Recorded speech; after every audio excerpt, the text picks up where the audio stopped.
Let's talk about some global manufacturing industry, because the total revenue lost to that industry due to the semiconductor shortage is expected to be as big as $500 billion. That's $500 billion. The shortage of this small chip has particularly hit the automobile industry due to a surge in demand for electronic devices during the pandemic and a string of natural disasters that made it worse. How did it affect the Indian auto sector?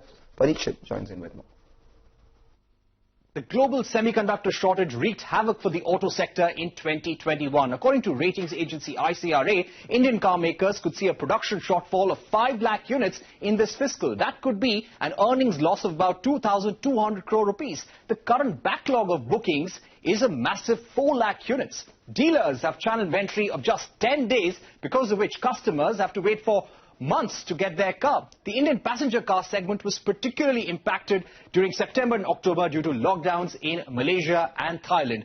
So why was the auto sector so rattled because of the chip shortage? For starters, an average car uses 80 electronic control units, each of which uses semiconductors.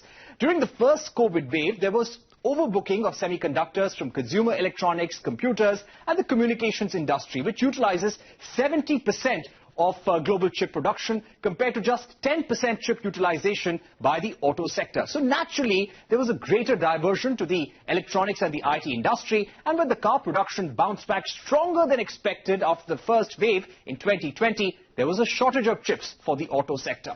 Now, what made matters worse were a string of disasters. Fukushima earthquake leading to closure of Japan's Renesas semiconductor plant in February, fire in the Renesas plant in March, Texas snowstorm leading to closure of semiconductor manufacturing units in Austin, and closure of semiconductor foundries in Malaysia and Thailand due to COVID-related lockdowns.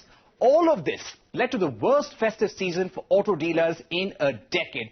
Shortage of chips meant that industry could not produce as per demand. In fact, according to Federation of Automobile Dealers, this 42-day festive season was the worst they had in a decade. And they lost about 2.4 lakh units in retail sales because cars were just not available in the market.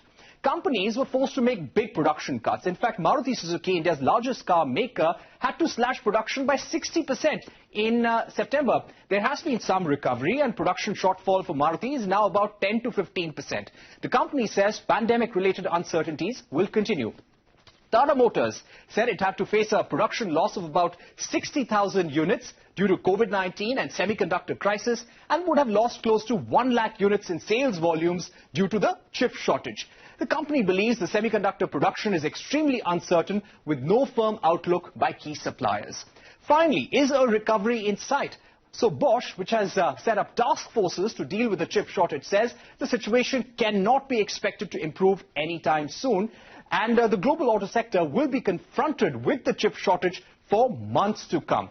Another major manufacturer of ECUs, Continental, has said that semiconductor crisis will continue throughout 2022 and beyond.